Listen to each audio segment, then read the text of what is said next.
Okay, well, welcome to Pass the Mic podcast with Martina Olbertova, who will lead our conversation on the topic of gender identities with one key question: how can we rethink our gender identities in the age of fluidity? Now, Pass the Mic podcast is not only about sharing different perspective on a specific topic to help us expand our understanding of the world, but also maybe explore new ways of looking at it. My name is Virginie Glaenzer, and I'm your host with a million questions. Before we start our conversation, let's begin, as we always do, with what I call a tour de table, and have each of you tell us your name, what you do, and why you're interested. Let's try to be brief and keep your comments to 1 minute. So let's start with Jennifer. Hi, everybody. It's Jennifer Brown. I run a consulting company called Jennifer Brown Consulting, and I have 2 books. My latest is behind me, How to Be an Inclusive Leader. We focus on organizational diversity and inclusion strategies. And my interest in the topic of gender as a member of the LGBTQ plus community is, and as a woman, is, how can we move beyond the binary definitions of gender and have a truly inclusive framework and language to use when we refer to our gender identity and also our gender expression. And it's something that I think about a lot. I think about how my gender expression is perceived in the world and how it impacts the message that I'm here to deliver, as well as how it affects others in terms of our credibility and our confidence, and how we need to role model an inclusive definition of all of these things. So I'm really excited for the conversation today. Thanks for having me. Thank you, Jennifer. Mark. Oh, me. Okay. I'm, and if I don't seem to be looking right at people, it's because I have my cameras in a different spot than I'm used to. I'm Mark Sherman. I am an emeritus professor of psychology at the State University of New York at New Paltz. And I became interested in gender probably in the mid-1970s. My first interest was on aspect of sexuality. It had never been really discussed before. It resulted in a book by a male colleague and I called Afterplay, A Key to Intimacy. And it was an example, by the way, of the fact that a couple of men knowing pretty much nothing began to understand something that women were very well aware of, the importance in sexual activity of what comes after, so-called after. I then became very interested in male-female communication and wrote a paper in Psychology Today that had a lot of attention. And I was always fascinated by what was going on with women. Now, what happened, unfortunately, is in the early 1990s, I began in my research and observation to see that boys and young men were struggling. And what I also noticed is that nobody seemed to be noticing that at all, and it really troubled me deeply. It's now been 25 years. I have not seen a radical change. In that interim, through a genetic quirk, I have had, my first son was born in 1964 in my first marriage. I have had 3 sons. I have 3 sons, and I have 5 grandsons. So I have to admit that along with my academic interest, there's a very heartfelt human interest in the well-being of my children and my grandchildren, all of whom happen to be male. And so that's a problem I have, is that males these days, it seems to me, my observation is, are really not talked about in a very becoming way, and it troubles me. I also will say one more thing very quickly. Unfortunately, this is a difficult field because I see the other side, and I realize, being probably the oldest person in the meeting here, that things were really not good at all in the 60s and 70s. I think they've improved, but where this concerns came from minorities, whether it's racial or gender, is well felt and very, I really do understand it. So it puts me in a difficult position, but very important stuff. Great. Thank you, Mark. Leah? Hi, everyone. Is this loud enough? Yes. I am Leah Glaenzer. You might recognize the name from the host of the podcast. I am Virginie's first daughter, eldest of 3. So I am a junior at Bard College right now, which is in upstate New York in the Hudson Valley area. My interest with gender, I suppose, is not as purposeful as some of the other people present here, because I feel like it's a question that a lot of people in my generation are asking themselves already. So I work for Bard's Office for Gender Equity, which deals with gender misconduct policy and the Title IX policy. So I've become quite familiar with how to continue education about gender and sexuality on a college campus. And that's my experience thus far. Thank you very much. Jason? Yeah, well, good morning, everyone. Thanks again for having me, Virginia. This is incredible. My name is Jason Rosario. I rolled my R's on purpose. I am from the Dominican Republic, born here in New York City, and I run a social impact and creative agency called The Lives of Men, which essentially does men's work. We work with brands to help unlock the best of their brand from the inside out, externally helping them think through product design and strategy with modern masculinity insights in mind, and internally helping them think through diversity and inclusion and using the conversation around masculinity to have broader conversations around gender equity, racial equity, etc. So I also do a lot of work with young men. So Mark, I'm interested in talking to you about that a little bit more. Okay. I created a curriculum that I partnered with the Department of Education here in New York City to deliver with their young boys across the more underrepresented school districts throughout New York City. And I'm excited. This is work that I think is necessary. It's, whether you're male identified, female identified, what have you, I think this is a humanity issue. And I'm interested in helping explore what that looks like broadly. Thank you very much, Jason. Michael? Thank you. My name is Michael Flood. I'm an academic, a researcher at the Queensland University of Technology in Brisbane, which is in the, I suppose, on the east coast of Australia.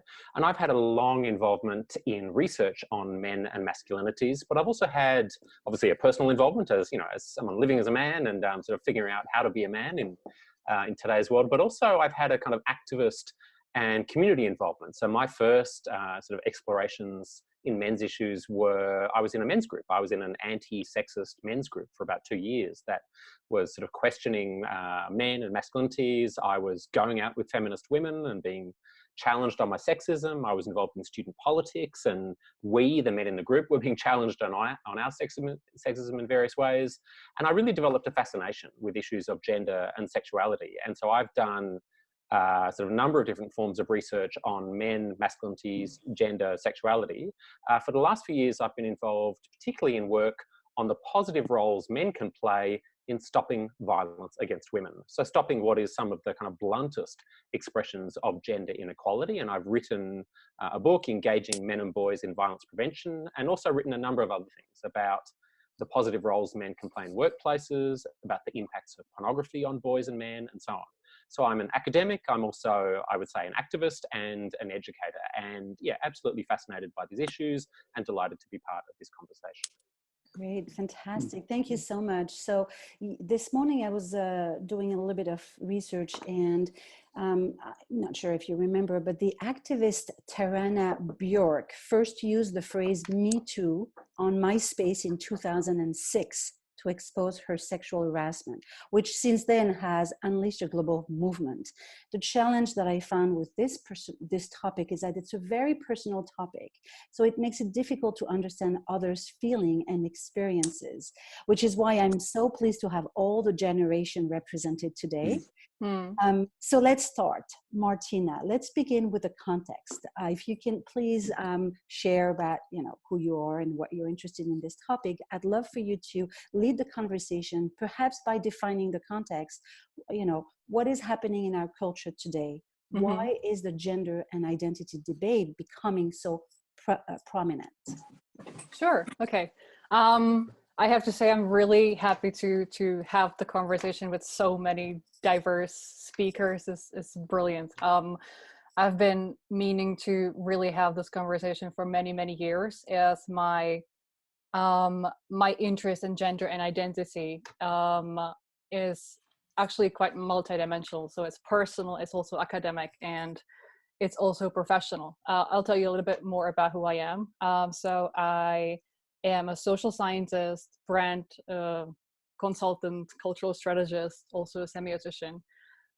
So what I normally talk about is more sort of brand related, but I'm really happy to finally have the chance to to sort of unleash my inner social scientist a bit more and talk about things that really matter. So I have my own consultancy called Meaning Global, which essentially reacts to what is happening in our culture today and helps brands and businesses sort of adapt to the quickly changing cultural context and adapt to the changing meanings, cultural meanings, symbolic meanings, in order to become more relevant in the world today and create new value. So that's what I'm interested in business-wise.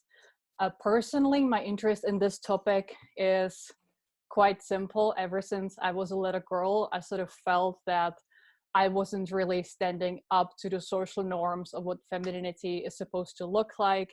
To me, it was always sort of presented as a very restrictive set of rules and gender norms. And I really, as my own sort of identity and energy is very expansive and kind of not really loud, but sort of big, you know, populating a lot of space, I didn't really feel sort of allowed to be myself authentically. It sort of felt like having a size too little clothes on that you sort of have to fit in, and it sort of represses who you are as a person.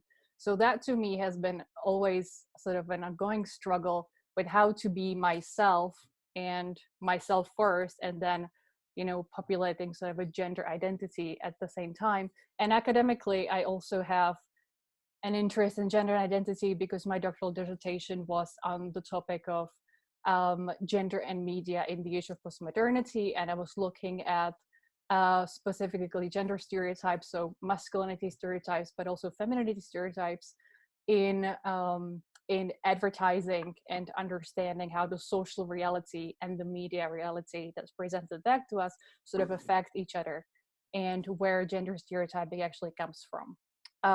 So that's a short sort of introduction why I am leading this debate, why I'm interested in this topic.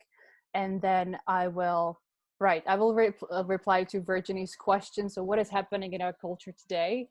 It's very sort of related to the business proposition that I have. So what I'm observing right now is that the sort of cultural foundations and the solid pieces that we were able to rely on historically are sort of disintegrated and being destabilized. And as the cultural foundations are being destabilized, the sort of meanings that we would normally ascribe to things, be it identity or gender or other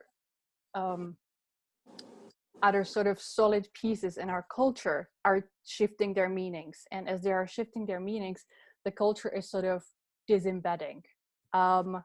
This is actually a term used by a cognitive scientist and University of Toronto professor, Dr. John Vervaeke, who specifically talks about the cultural disembedding as the primary reason why we are now facing this crisis of meaning, and what he calls the meaning crisis. And what I'm also seeing in relation to that is that the sort of grand cultural narrative of our time is broken, basically, and how that reflects into our own gender identities is in a way that we are now feeling the need to increasingly sort of differentiate on an individual level and create new identities that sort of take us out of the box of what gender used to look like and what we used to sort of ascribe to what femininity is and what masculinity is, in order to allow us to become more of who we are as authentic human beings. So you're saying that the crisis that is happening today is mostly due to where we come from. Is that the meaning and the identities that were built in the last, 100 years, those are crumbling down for a number of reasons. Yes, right? Yes, they are crumbling down. So it's not only that they would be crumbling down sort of randomly, it's because there is this counter tension, because obviously society and culture is evolving much faster. We are evolving much faster. Our energies are expanding. our cognition is expanding, our ideas of what is possible and who we are and how to authentically sort of express ourselves is expanding much faster and on a much bigger scale than basically the residual boxes of identity and gender are able to encapsulate. And that's why we are sort of hitting on this, like we are hitting the limits of the cultural narrative. And that's why people are sort of taking their own personal agency and striving to sort of express themselves in a different way. And that's why we see this explosion of different ways to sort of differentiate on an individual level right now. So who wants to comment on overcoming the past? I mean, I think we're talking about nature versus nurture, and what belief and cultural stereotypes about gender are being carried around from our culture and past experiences. Hi, I'll say something. Why not? Thank you very much, Martina, I'm sorry. So many names, so little time.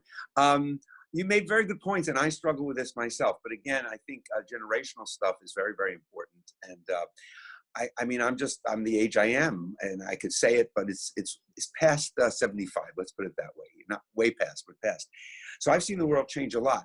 But I do, because I've been an academic for many, many years, I do think the nature-nurture thing is important, but nature is part of it. And I do believe evolutionary psychology has a lot to say. I don't think we just dismiss it. And one of the things that troubles me about boys and young men not doing so well academically, which is one of my major concerns, it's like there's a lot of attention to boys being different, men being good men, and I'm all for that. And I'm proud to say my sons, in every way I can see, are good men. But at the same time, I think it's important that boys and men achieve.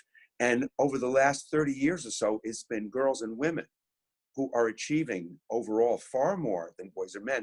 And one of the things is that and not everyone's heterosexual, but a lot of people are. And for people who are, and planning perhaps a relationship and a marriage, the fact is that men who aren't doing much and aren't achieving much are not all that desirable for women. In other words, if you're a high achieving woman and around you are males who aren't doing a whole lot, what do you do? And I think that's a problem. So I think by not encouraging our boys and men the way for so many years, at least in the US, we have encouraged our daughters, I think we are causing problems already and down the road even more. Women talk about nice guys, they like nice guys, but they want men who aren't nasty and unpleasant. They don't want Me Too kinds of guys, but they do want guys who are often high achievers. And I think we are not encouraging that in our boys. And that troubles me, and I think it bodes poorly for the future. If I may, one of the things, just kind of to take it a little bit further back to, the genesis of this idea of gender and masculine versus feminine, boys and girls. I've, just started to kind of dig into the research and look at where did this all begin? And when you look at indigenous societies in North America and Latin America or South America, and even Africa, they've always been, or a lot of them have been matriarchal, right? And so where was this idea of patriarchal society, gender, male, female introduced? And I think a lot of that came through when religion kind of swept throughout the continents, when certain European influences swept throughout the continent. A lot of that stuff was introduced. But what I'd like to see is, for all of us that are doing this work and on this call, is if we can start to analyze what a decoupling of gender from sex looks like. Gender being a social construct, we're taught boyness or maleness. We're taught what it means to be a woman. And that's different than sex, right? You're not born a boy or a girl. You're assigned that gender at some point. And I would argue that starts as soon as the woman says she's pregnant. What are you having? You're having a boy or a girl.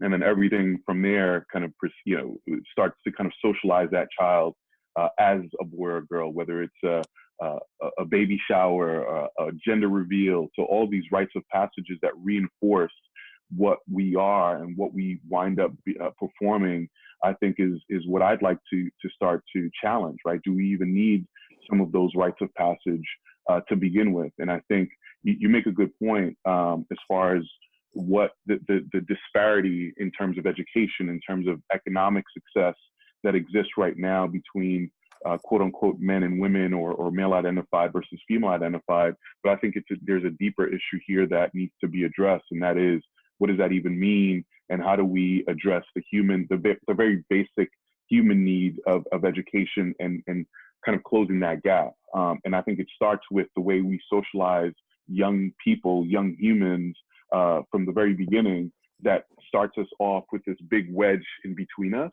And then we're spending the rest of our lives trying to kind of bring that, close that gap. If I can comment, I mean, for me, I think it's a really exciting time in terms of gender, because we've had, 40 years of fairly rapid change in men's and women's economic roles and their social roles and so on, very much in the wake of the women's movements and feminism. And I think there's been a really kind of productive opening up of the possibilities for women's and men's lives. And I think, one of the things that's complicated is kind of figuring out the implications of that for boys and men in particular. And in media discussion, in popular discussion, there's lots more sort of attention to, for example, that notion of toxic masculinity. And while I don't really like that phrase, I do like the fact that there's growing cultural and social attention to the narrow messages we give boys and men about what it means to be a man, growing attention to the harms of that for boys and men themselves, and growing attention to the harms of that play out for girls and women in terms of domestic violence, sexual violence, absence from parenting, and so on. And so, we are living in a time of change in terms of gender, and that's hardly new. There have been other periods in history when there was rapid change in gender, and there was, I think, what Martina called that cultural disembedding. And I suppose the challenge is to steer that in productive ways. And I see both positive and negative change looking at men's lives, for example. So among men in Australia, in the US, there's growing support for norms of gender equality. There's a growing sense that you should always make sure your partner is consenting to sex. There's been a radical change in our vision of fatherhood. Fatherhood now is about being at the birth and changing nappies or diapers and, being a nurturant or involved father. But other things haven't changed. Other things haven't changed so much in terms of, for example, men's comfort with women as political leaders, or men's comfort with women as economic leaders. And some patterns to do with sexuality, for example, haven't changed much at all, or even got worse. I'm concerned about pornography, for example. I think that while there might be good ways in which to show sex and bodies and so on, most of what's called pornography these days teaches boys and men a fairly callous and hostile view of girls and women. So I think looking around among men and women in the US, in Australia and other countries, we can see both progress and regress. And really, I think there's an important kind of moment here, an opportunity to try to steer that flux, that instability in gender roles and relations in productive ways. And maybe I could comment on the workplace. So Michael just talked about the progress and the backlash, I guess.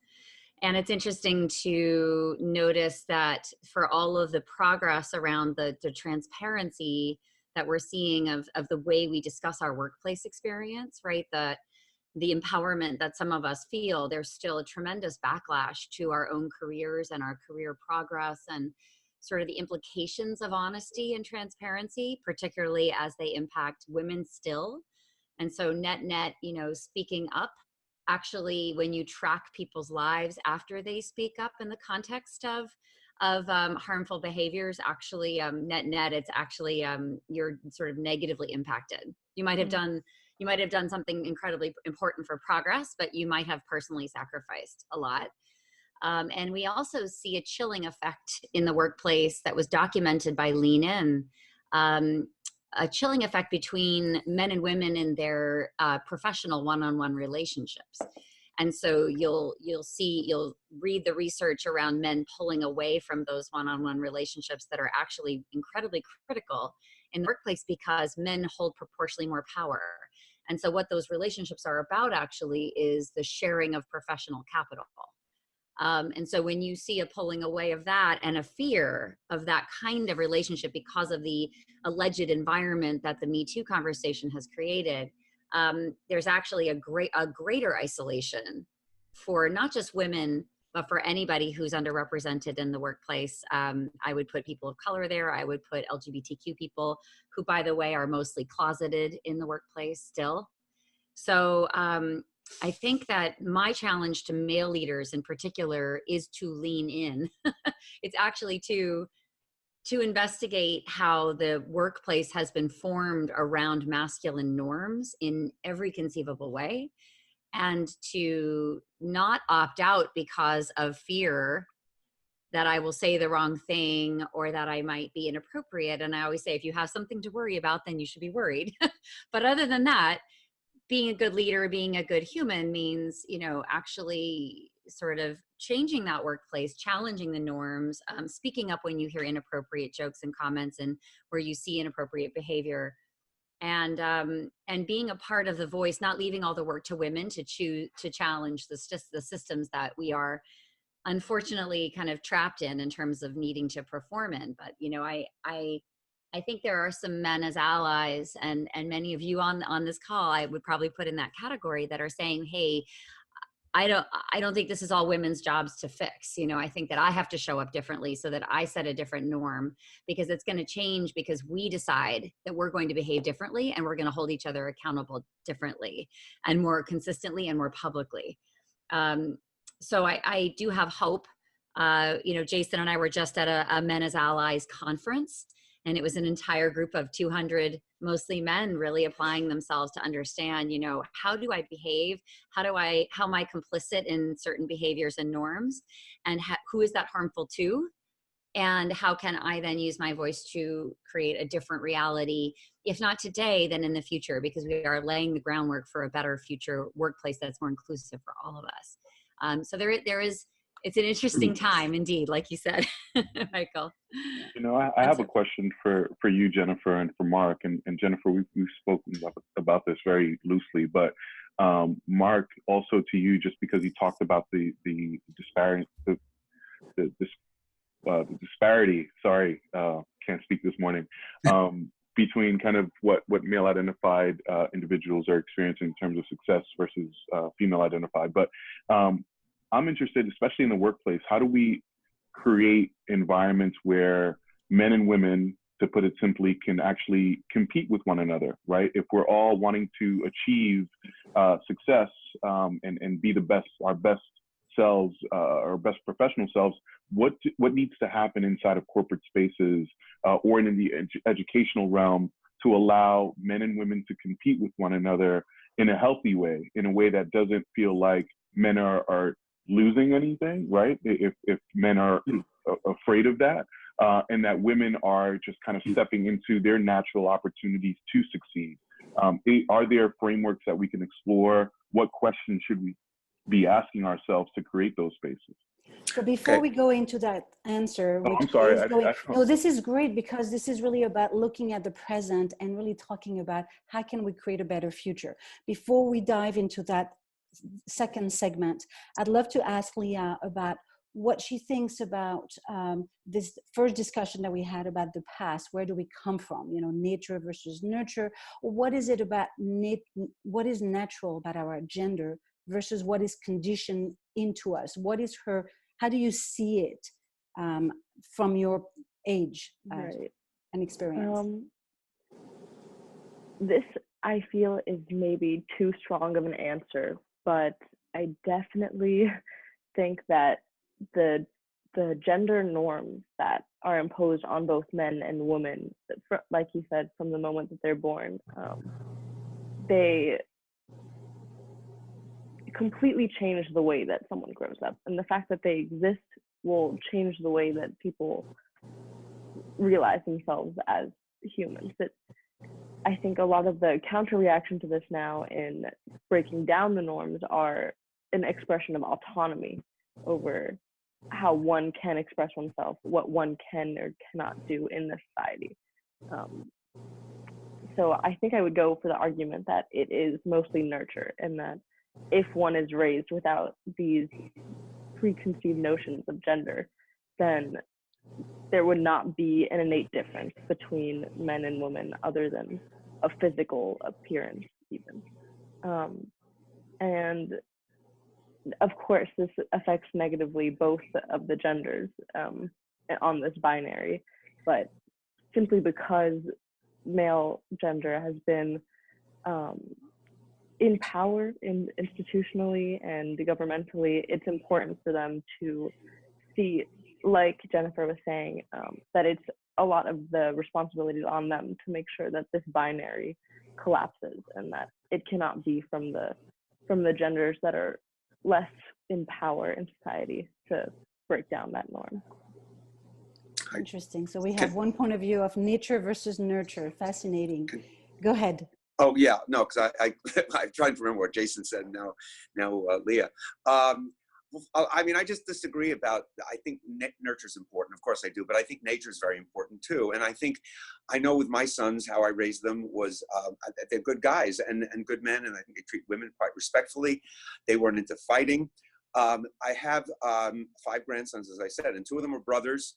Well, 2 sets of 2 brothers and 1 only child. But in California, where my middle son lives, he has 2 sons who are now 13 and 10. And I've watched them grow up, and we have sometimes taken care of them for a couple of nights. And there's an expression, boys will be boys, that's used now very negatively, because it's also often about boys doing violence and not treating girls or women right. Watching these young boys, trying to keep them from fighting or whatever they were doing, took everything we could do. And it takes everything that my son and daughter-in-law can do. Nobody told these boys when they were young, well, you're boys, you've got to act wild. We do everything we can to calm them down. Now, are there sisters who do that? I'm certain there are. I would bet, and we don't have the research, and I've always been into research. We don't have the research. My guess, I would bet all my life savings that in families with brothers and sisters, the degree of that kind of roughhousing among brothers is much more than it is among sisters. But what I'm saying is, nobody has told these boys, you're boys, you ought to act that way. We do what we can to calm them down. And it's not, but on the other hand, I'm not going to punish them for roughhousing as long as they're not hurting each other. So I think that's a problem. I want to say one other thing in reference what Jason was saying. He made some very good points, really good points, and about men, how they feel too. One of the problems I think we have, my research from the 1976 through really well into the 1980s was mostly about how do women feel. I asked them, I listened. I absolutely listened without any preconceptions. I learned a huge amount by listening to women. I'm in a writing group where now there's another man, but for a long time it was me and 6 women. Now it's 2 men and there's 6 women. I listen. I really do not believe that most women are listening to how men really feel. And I think men are ashamed often of how they feel. And so we're not getting the real picture.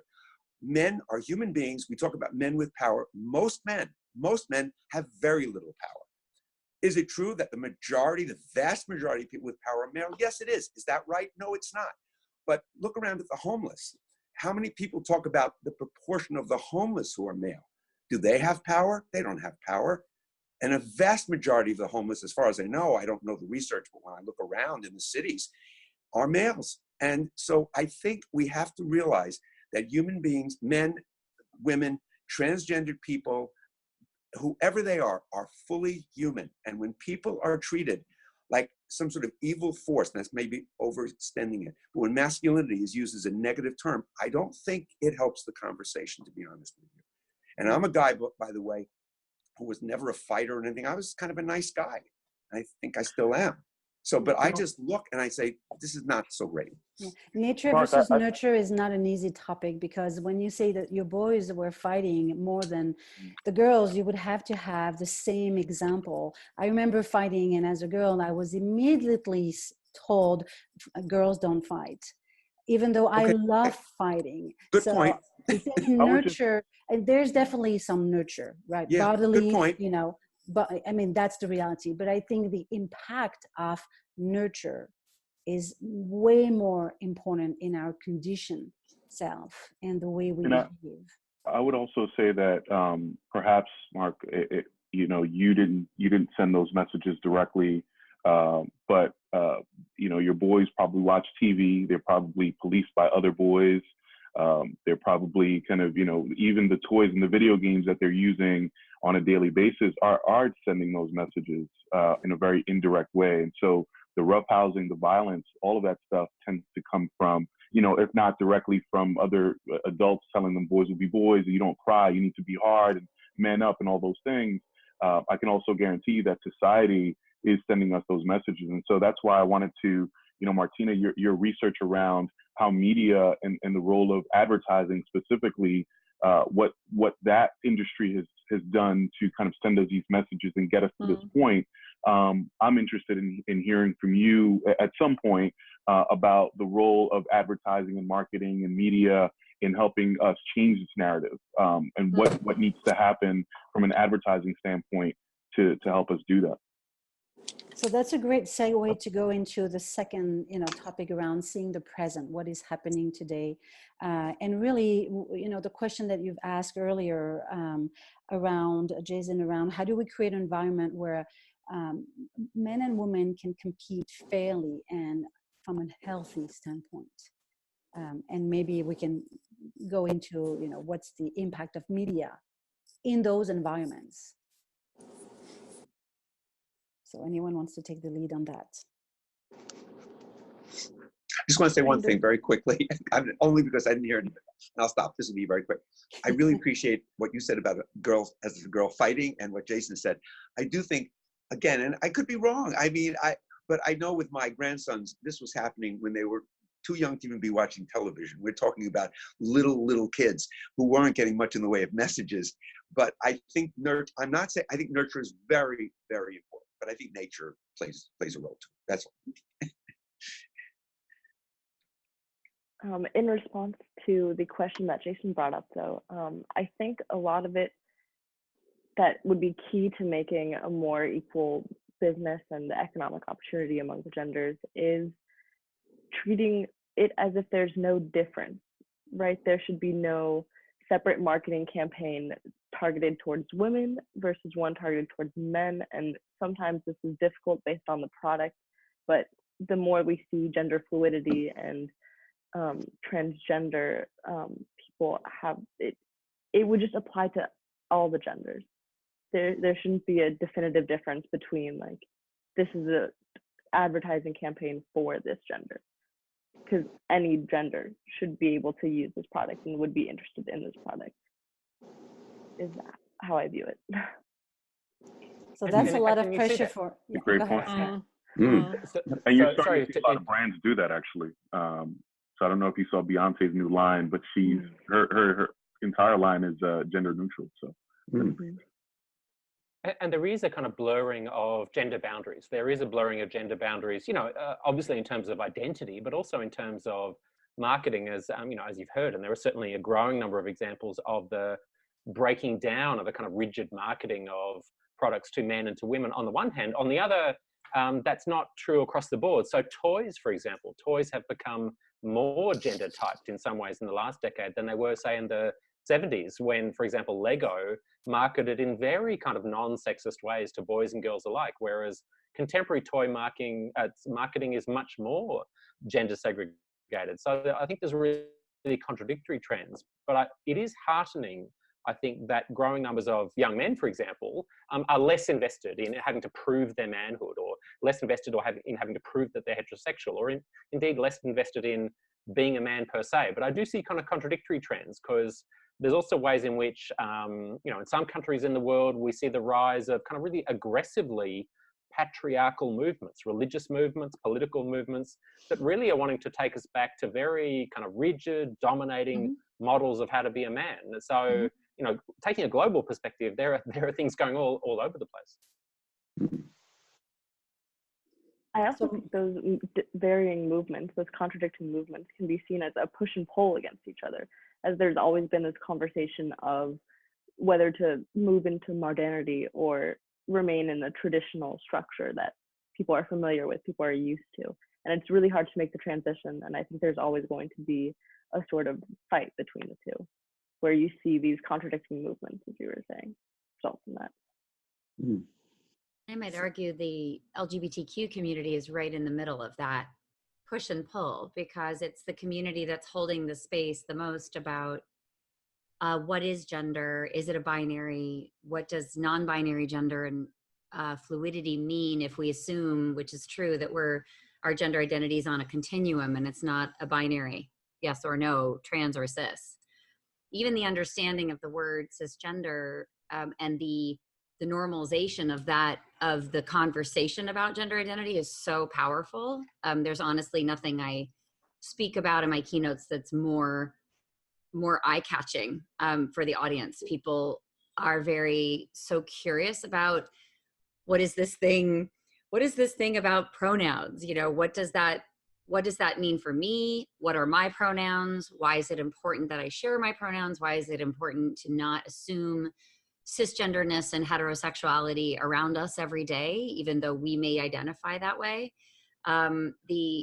The inclusion that the LGBTQ community is trying to, I think, live every day and walk in their truth is showing, I think, the rest of the world that we are on a continuum in terms of identities, and we always have been. It's never been a binary. But one thing I'd say too is I think it's important to turn up the volume on the diversity among heterosexual men, for example. Agreed. So men who take for granted male pronouns, yes, who've never considered, sexual attraction to men, who are, if you like, quote unquote, ordinary straight men, because, the research among heterosexual men documents an extraordinary kind of diversity in how they do their heterosexuality and what that means, Right. And so turning up the volume on that is really valuable, I think, as part of kind of opening up what it means to be a man, what it means to be a woman, and, and those categories themselves. There's tremendous diversity within the straight, what we might have called straight white men. There's diversity within those groups of people. And it's very radical for me to point that out and say that I believe that, and that I've seen evidence of it over and over again in my work, because traditionally nobody in that cohort has thought they had any knowledge about diversity. Like, it's just hasn't been spoken about. And you're right, the way men express their gender, the way that heterosexual cisgender men express their gender is on a giant continuum. You're absolutely right. That's always been true. Then you have intersectionality within men's communities, right? We have men of color. We have queer men of color. There's huge diversity to explore within this sort of, incorrect monolith that we talk about. And we haven't really been talking about that. We've talked a lot about, more relatively about intersectional, women. We've talked more about the impact of multiple overlapping stigmatized identities, which is the definition of intersectionality by Kimberly Crenshaw. But I think that the men's conversation about the same thing is in its infancy, in my experience. And I think that we've got to start to not view any group as a monolith, because that's not true. It's not accurate. It's not inclusive. And so, I, as much as a woman, when I walk into an all-male room and I have certain reactions to that from, I think it's very conditioned in me, I have to literally not have a bias against that group and say, hold on, I'm having a bias. Let me think about all the diversity dimensions that exist in this group of people that I might have this sort of, initial reaction or initial bias. I might see those individuals through a certain lens. And I try to challenge that every day in my work. That's really revolutionary, honestly. And for a woman, it's very revolutionary because we have major safety issues, clearly. We walk through this world and we're used to being doubted and having our credibility questioned, and having to manage our gender and all the stereotypes that it triggers. And yet to push through that and say, you know what, I'm going to give people a new chance every single time to show me who they really are, and to be inclusive of all of the parts of who they am, and acknowledge that they are also covering, they are also hiding, they are also passing, they are also having to assimilate and go through that very painful dance of conforming to a very narrow definition of what is okay to be as a man. We have to have compassion for that, as well as do our own work. Thank you. Mark, I just want to say. Mark, sorry to interrupt, but we're going to be at the end of the hour. Okay. And so I'd like to end this discussion with the way that it began, with a tour de table. And I think you're gonna be great for that. One of the premises of this podcast is that there's too much talking and not enough doing. So let's pass the mic and tell us what you've heard today that either will inspire you to do something differently than the way you did it prior to this conversation, or if there's not a particular action, tell us something that you would like others to do, or things that you do to in your personal life, like Jennifer was sharing already a lot of things that will help others and maybe potentially is helping you to improve this conversation and make the gender equality more a reality. And I'm going to start so you can collect your thoughts. And as soon as I'm done, Mark, you can go ahead. So my two takeaways, I actually have two takeaways from this discussion, and I really want to thank everyone because that was really interesting, and I could spend hours and hours, and I had so many questions that I wanted to ask, but I knew that the time was limited. The first one is I actually want, right after this conversation, I want to ask myself questions around doing marketing as a marketer, doing advertising that are not gender focused. I think, Leah, you brought a very good point where when I create marketing campaigns, I always have this persona in my head about, and it includes their gender. And I want to challenge myself and see what would happen if I did remove this criteria of the gender. What kind of content would I create? What kind of process would I create? So that's one thing. And then on a more personal level, one of the things that I'm taking away is that meaning is crumbling. Being a woman had a lot of meaning for myself, being raised in the 70s and being a mother and a sister, etc. And I want to reconsider the meanings that I've taken for granted. And those meanings have created this box that I'm in, and that's the behavior, the way that I react to things, or based on those meanings that I thought as truth. And I do want to take the time to almost take a piece of paper and write a list of what does it mean to be a woman. Good. That's it. That's my takeaways. So thank you. Mark, would you like to share your last thoughts? Well, as I said, I'm an emeritus professor. I mostly write. That's my thing. I've written a lot for Psychology Today. And what I've taken away from this is something I'm aware of, but it's hard, is the realization that, I see the world a certain way. Part of it's generational, part of it's gender. But other people see it differently. I think the generational differences are very, very important. And so I will continue as best I can to be open-minded. It is difficult. I really think I'm a person who has been involved with different groups who are really on different sides of things. And that's tough. That's really tough. It's much easier to be, this is how it is, period. And I may sound that way, but I do really listen, and I really look at my ideas. And I will still continue to, I guess, advocate for boys and men, because I do think in today's world, they are, their concerns, their needs are not necessarily addressed. And I think, again, some of us are mostly heterosexual male, and that's who we are.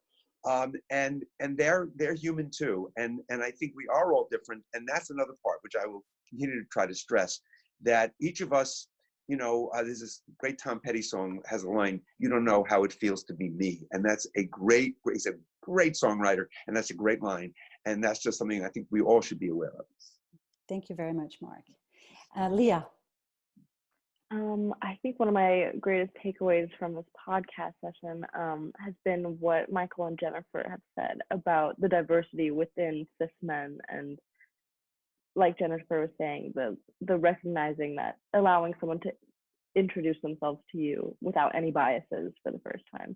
And I think that's definitely important going forward, just because the way that this conversation about gender is framed, especially in popular media, is that there is a bad guy when there shouldn't be, because we're all subjected to the same system. And I think that was it for me. Thank you very much. Thanks. Jennifer. That was great. Thank you, Leah. I would say, so revisiting that gender neutrality is really important, like we've talked about. The counterpart to that is seeing all genders proactively.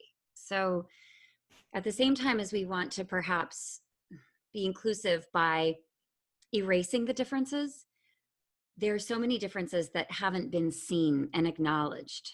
And so there needs to be in our approach, I think, a balance, because it's a bit similar to saying, well, I don't see color. You know, in the old days, that sounded like equality. That was what we were taught to say, to indicate that, oh, I'm not racist. But when I say I don't see color, it is experienced as erasure of difference, which is very real and very present for people of color. So similarly, to erase gender differences, I think, can have an unintended consequence of not actually seeing the differences that want and need to be seen and to be talked about and to be named, because to be named is the most holy experience that an individual can have. And so when we refer, when somebody tells us their pronouns are they, them, and we say they, them, theirs, like that, well, that's grammatically incorrect. You know, I just can't get used to calling you that. I'm so sorry. You know, we have all these conditions on our inclusion of others and how they want to be referred to and seen and heard.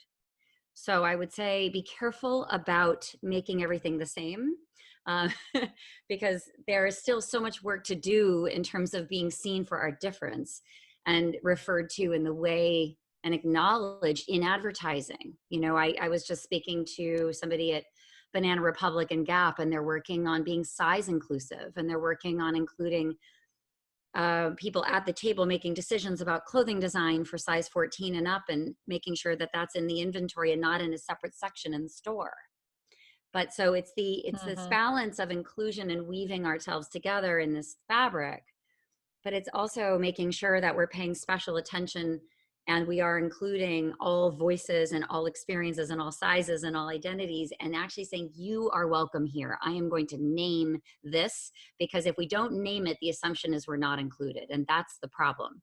And so naming is very, very important. And this is why every company we counsel has a diversity statement that includes, we are, you know, our creed, our belief system, our values. It names sexual orientation, and it didn't in the past. It didn't say anything about it. And people assumed everything was inclusive because, oh, I'm a good person. Of course, we're a good company. Everybody feels good here. No, it actually has to be stated. And that actually allows a lot of us to say, I matter because I'm important enough to be talked about. And so that's a really important nuance I would leave everybody with. Thank you very much. Michael? Yeah, look, for me, this has made me think more about what it is that I want and what it is that we want. That is, what is the future that we work towards? And I'm particularly interested in, I think, sort of developing accessible, palatable, inspiring visions of the kinds of world to do with gender that we want. And so, you know, the phrase that comes to mind is really gender multiculturalism. I don't know if multiculturalism is a phrase that means much in the North American context, but it's been an important phrase in Australia for a kind of respectful inclusion of diverse ethnic and cultural backgrounds. But thinking in gender terms, gender multiculturalism is the kind of, you know, respectful inclusivity towards a range of different ways of enacting, performing, being gendered. So I think gender multiculturalism, I'm sort of thinking about our vision. So gender multiculturalism is one thing. I also think, in fact, we want gender to matter less. We want our sexed bodies and the meaning attached to having male or female bodies to matter much less in terms of how we organize work, how we organize who cares for children, how we sell things to people. So I think part of our work is also to de-gender society, to actually make gender matter less. Not, you know, perhaps not quite as little as, you know, the shape of your elbows, but, you know, to matter less in our social world. And third, obviously, I think, you know, I come back to questions of ethics and justice and so on. It has to be gender justice. It can't be the case anymore that we have a world where being born female means that you are systematically disadvantaged in ways that aren't the case if you're born male. And just to give a nod to Mark, there are important ways in which men too are disadvantaged. And I think often they are shaped, in fact, by the messages about being a man that we give to boys and men. So gender multiculturalism, de-gendering, and gender justice seems to me, you know, part of what it is we might strive for. Very nice. Thank you. Jason. That last point that you made, Michael, 100%. When we think about toxic masculinity, I also hate that term. We often tend to forget that it harms men first and foremost, and then that causes behaviors that extends outward. and Jennifer, I'd love to see big and tall stores across the country be done away with. So thank you for the work that you're doing with Banana Republic. And Mark, I got to commend you because of your courage to be able to sit and admit that, you know, you have been receptive and it's hard, but you're still pushing through. I got to give you those kudos. For me, the takeaway is for all of us to really take the time to examine our privilege and where we are on the privilege continuum, and then acting from there, right? And so if we are doing the work of gender equity, racial equity, masculinity, redefining what that means, I think oftentimes that's going to require us to actually physically give up space on a panel, in a meeting, and examine what is the level of sacrifice that we're willing to make in order to actually demonstrate that allyship, as opposed to kind of just talking about the importance of allyship.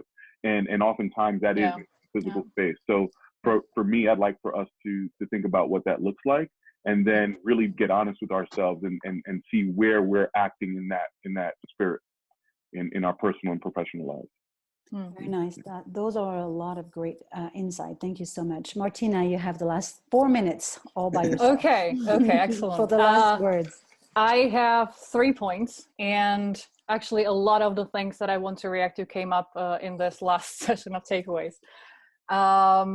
What Jason said right now is really, really important. I was just asked to speak at a diversity in communication conference next year.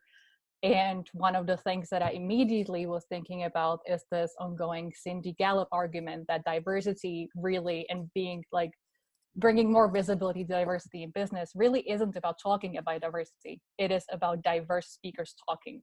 So the fact that you are able to represent people who are naturally diverse and then they speak about their authentic experience is actually much more diverse than the same people talking about why diversity is important. So that's first thing. And that sort of comes back to what Jennifer was talking about earlier about sort of naming things correctly and being seen in the world for who you are for the first time. And I think this is really important for businesses especially, and for the strategies that they create, because we sort of have, what I see in business is that we have almost like a representation problem, and the representation problem really isn't just about physical diversity in terms of equity and representation, you know, of different people, but also about sort of symbolic representation. So what do we actually think about different people? What do these things mean, and how to sort of think about new concepts? So there's always there are two levels to diversity. One is the physical, and one is the cognitive. And the cognitive is actually much more important to sort of expand our minds and start seeing things in a different way, because we cannot really move forward unless we know where we're going to. So if we are not able to sort of visualize and understand what things mean, we cannot really create new identities, because without that space existing, we cannot sort of become what we don't see. And the third point being this sort of nature versus nurture argument. I sort of see it as the nature is the inner essence of your being that you're born with, and the nurture is sort of the filter from the outside that then sort of informs the essence and how that sort of takes shape in the world around you. So obviously both are important. And what I think is really important for the diversity debate is that to understand that culture is completely malleable. And it doesn't really come from the top down. It doesn't come from the outside in. It's up to us as individuals to sort of populate more space and really be seen for who we are, and have more courage and authenticity to express ourselves as individuals, and without the fear, you know, to be subjected to public shaming but we have to take the stand, like each and every one of us, so that we can show the society what is possible. And then the society will change as a sort of byproduct of that. You know, you cannot really change things by pushing against them, because with every push, as Leah said, with every push, there's a pull, and it's a constant struggle, because the more you progress, the more you regress. It's an ecosystem after all. So you know, each and every one of us sort of needs to work on becoming our own authentic being. Exactly. And I think 2020 is going to be a very interesting year where people finally understand that this is about becoming a conscious, self-authoring individual. And you're free to redesign the various meanings that we're giving to you. It's going to be interesting. Thank you so much, everyone, for spending an hour with me and the rest of us. Thanks. I think it was insightful. So thank you. Thank you, Virginia. Thank you, everyone. Thanks to everyone.